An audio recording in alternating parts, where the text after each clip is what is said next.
morning, ladies and gentlemen. Thank you for joining us here today at this press conference related to an operation that's been ongoing, quite frankly, for almost a decade now. This is related to MS-13 gang members and the brutality and the nature of the criminal activities that they committed here, not only in Broward County, but in other parts of the state of Florida and Palm Beach. I'm proud to introduce partners that we have here in attendance today who have contributed to this investigation, from providing resources, investigative tools, and our legal guidance, to include our Attorney General Pam Bondi, Associate Attorney General nominee Stanley Woodward, Deputy Chief of Staff Catherine Seifert, and from the U.S. Attorney's Office, allow me to introduce United States Attorney Hayden O'Brien, his team, First Assistant U.S. Attorney Manio Ramboso, and Special Prosecution Chief Ryan Dobson. Folks, for several years now, this community has witnessed me stand here and talk about the importance of executing investigations regardless of how long ago they occurred. And the crimes that we talk about, are going to talk about today, took place back in 2014 through 15. And had it not been for the efforts of our cold case unit, which we launched back in 2019, and their ability to dig into these cases and no longer see boxes in hallways and dismiss the fact that these are victims, these are people, these are members of someone's loved one or family that are no longer here. And so today, as the Attorney General introduces her team and talk about the success that we have in this case, I want this community to remember, here in Broward County, justice doesn't have an expiration date. And it doesn't matter when you committed the crime, it doesn't matter what part of this world you are from. If you come here in this community and decide that you're going to take a life, we're going to unleash every single resources to bring you to justice. So without further ado, allow me to introduce our U.S. Attorney General, Pam Bondi. Thank you, Sheriff. I feel like I'm back home being here in Broward. To our victims' families first, we met with them earlier. Thank you for being here, and we're so sorry. And as Sheriff Tony said, your family was not, your victim was not just sitting there in a box of papers. They are a victim, and that's why they have spent a decade finding some of these people who have killed your loved ones. So we're very sorry for your loss, and I know you have to relive this, and thank you for being here today. So sorry you're going through this. Sheriff Tony, thank you for your relentless pursuit of justice in these cold cases. And these cases are never cold when it comes to law enforcement. And I want to also thank Hayden O'Byrne, where's Hayden, our acting U.S. Attorney for the Southern District, and Brett Skiles, our SAC for the Special Agent in Charge for the FBI, and to all the great men and women of the Broward County Sheriff's Office, where our Border Patrol agents, all of our agents who are here who have done so much to help. Thank you all to the men and women, especially of Broward, and our victims advocates, our interpreters who have helped with this case. It takes a lot of people to make these cases, and they're so very, very important. And today we're here to announce the arrest of 3 more MS-13 gang members who were in this country illegally, and they were in Florida, and we will be reviewing them. They've all been arrested for first-degree murder. We will be reviewing them to see if we will seek the death penalty. This has been a long-running investigation that started in 2015. The victim in this case was brutally murdered, stabbed approximately 100 times by multiple gang members before he was shot in the head. He suffered tremendously. And these indictments are a warning to all criminals. We don't care how long ago you committed the crime. We don't care where you go. We will find you, we will arrest you, and we will prosecute you to the fullest extent of the law. Gamez Maravilla was located in Lake County, Florida. Get ready for this. He was hanging drywall at the Villages when he was arrested. Bermudez Martinez was apprehended in Minnesota. Great police work by all of our federal, state, and local law enforcement agencies working together. Found this guy in Minnesota. He thought he got away with this crime, and he did not. Navarro Martinez arrested right here in Fort Lauderdale. They are charged with a brutal murder. of a young man. One of these defendants sought him out, convinced him to come with him in his car, took him to a crime scene where they are all charged with violently stabbing him, almost like a game, to get a higher level in their gang initiation. They were all part of an MS-13, it's called Clique, a clique that was living right here in Florida. They're not just a street gang, they are a highly organized terrorist organization. Last week in Virginia, you all saw, we arrested one of the worst MS-13 gang members. He was one of the top 3 leaders of MS-13 in our entire country. He was living right in Virginia, half an hour away from DC, in a nice apartment complex with normal neighbors, bicycles in yards. They are living among us because they think they can get away with this, and they cannot. They're bringing drugs, they're bringing guns, and especially violence to our country. And under Donald Trump's presidency, that has stopped. Every 7 minutes, an American dies of a drug overdose. Over 75,000 people die a year of fentanyl overdoses. More than 2 homicides an hour happen in America. We know there is so much more work to be done, and that's why we are all here fighting for victims of crime. These gangs are organized, they are terrorists, and look at these 3 guys. They thought they got away with it for almost a decade, but they did not. Thanks to the great men and women of law enforcement, they were found, they were arrested, and if convicted, they will never see the light of day again. More arrests are coming. If you are a gang member living in this country, I'd self-deport right now because we're coming after you. It's my honor today to introduce U.S. Attorney Hayden O'Byrne with the Southern District of Florida. Hayden, thank you and your team for your tireless work on everything that you've done to keep Florida safe, but also to keep our country safe by taking these terrorists off our streets. Thank you, Hayden. Thank you, John. Thank you.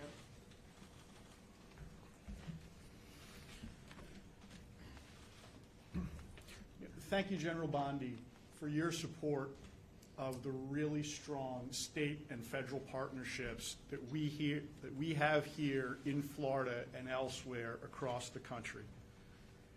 Today is just one example of what we can do when law enforcement works together as a team, as Sheriff Tony and General Bondi have demonstrated here with what we're able to do. When we join forces like this, we can solve cold cases from 10 years ago. We can solve these homicides. We can bring terrorists to justice. We can take back America, and I hope that we can provide some solace to the victims of these horrific, horrific crimes. Sheriff Tony, thank you so much for your support in this case. We wouldn't have been able to do it without you. Thank you for your support for so many things, including doing an excavation to find the body of the victim years after that lot was turned into a housing complex. Thank you to the cold case detectives and everyone else at your office that worked tirelessly to pursue these individuals, not just in South Florida, but across the country. I also want to thank the Palm Beach Sheriff's Office, Customs and Border Protection, Homeland Security Investigations, the Florida Department of Corrections, the Naval Criminal Investigative Service, and everyone else that was involved in this prosecution. We couldn't have done it without you, but when we work together, we can achieve these indictments and we can secure the convictions of these terrorists. The United States Attorney's Office and the Department of Justice, we will not stop working to pursue these terrorists and take back America. Thank you. I'd like to welcome to the stage the SAC of the Miami Field Office of the FBI, Brett Stiles.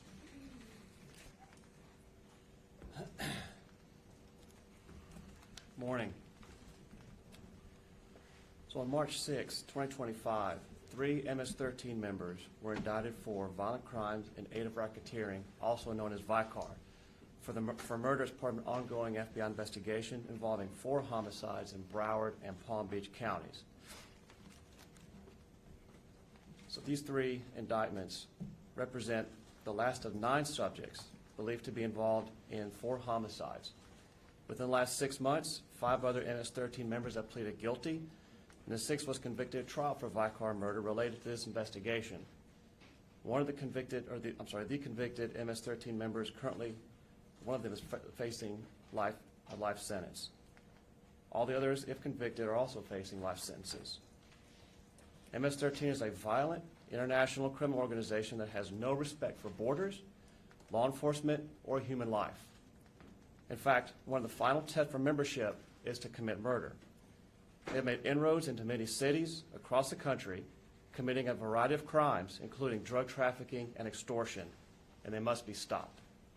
This is why the FBI is dedicated to disrupting and dismantling the most significant gangs through intelligence-driven investigations and partnerships such as our Safe Streets Task Forces, the National Gang Intelligence Center, and our transnational anti-gang task forces.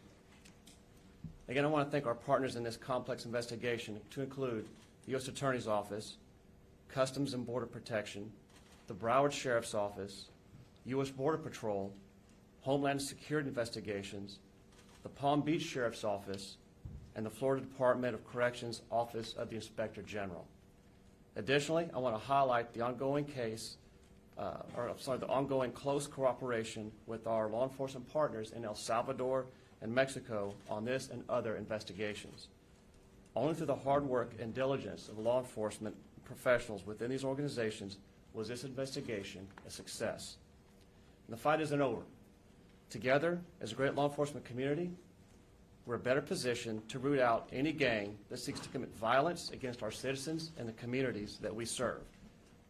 So now to the South Florida community. We encourage anyone who may have information about gang activity to come forward and report it. This information is vital to our ability to keep the South Florida community safe. Thank you. Thank you, and thank you to Director Patel. You have, both the FBI has been working tirelessly to take these illegal aliens and all of these criminals off of our streets. Are there any questions?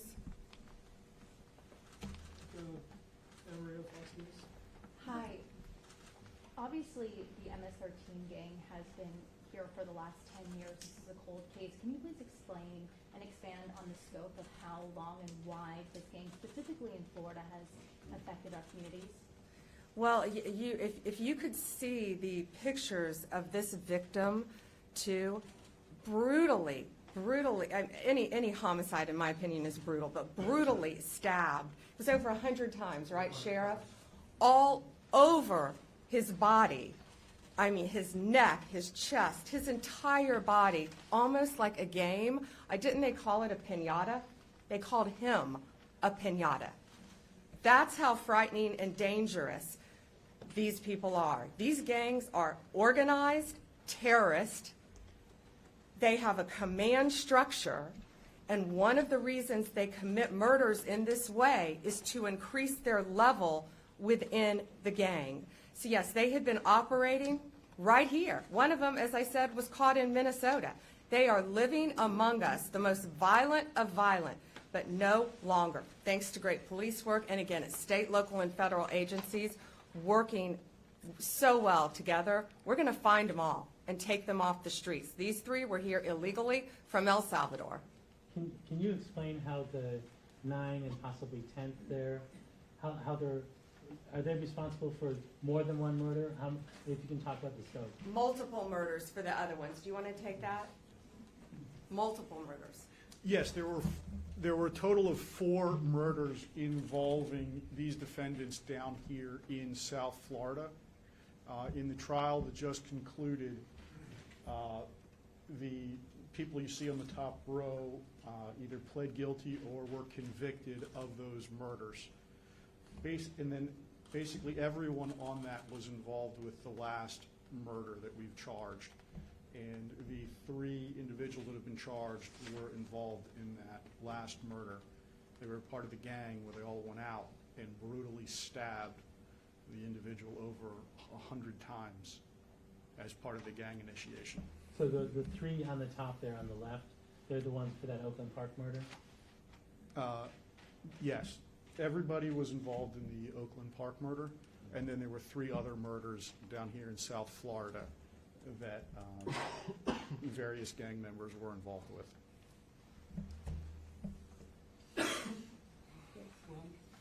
Ms. Bondi, a question not related to this terrible tragedy. As you know, it is routine for the department and the FBI to investigate matters such as the signal scandal, the interactions, inappropriate interactions between some of these cabinet secretaries on secure national defense information. Last week, you told a reporter that the reason you have chosen not to investigate that was because you viewed this information as not being classified. The predicate for opening investigations in the past has not been classification. It's been sensitive national security information. So I have 2 questions. First, can you tell me how you know it wasn't classified if you haven't investigated? And secondly, have you discussed this matter with the president or anyone else in the White House? I have not discussed it with the president. And secondly, the agencies themselves said it was sensitive, not classified. I believe one inspector general is looking at it now. Those cases would have to be referred to me. They have not been referred to me. They are being looked at interagency currently. Does the Anyone FBI have else? latitude to open an investigation independently? No, nothing has been referred to us. These are intelligence agencies, and they are reviewing it internally. All right, thank you all so much. I can take one more. Thanks. Hi, Betsy Klein, CNN. Yeah, hey, Betsy. On the topic of deportation flights, were you informed of Judge Boasberg's March 15th verbal order to turn planes around, and were you involved in the decision to defy that order? I don't think anyone defied an order by a judge. That's pending in court right now. I think our attorneys have argued in court. I think there were arguments yesterday. We're awaiting a ruling. I anticipate this will go to the Supreme Court, be ruled in our favor. I don't believe anyone defied a court order. I think testimony came out in court that those planes not only had taken off, but were outside of American airspace.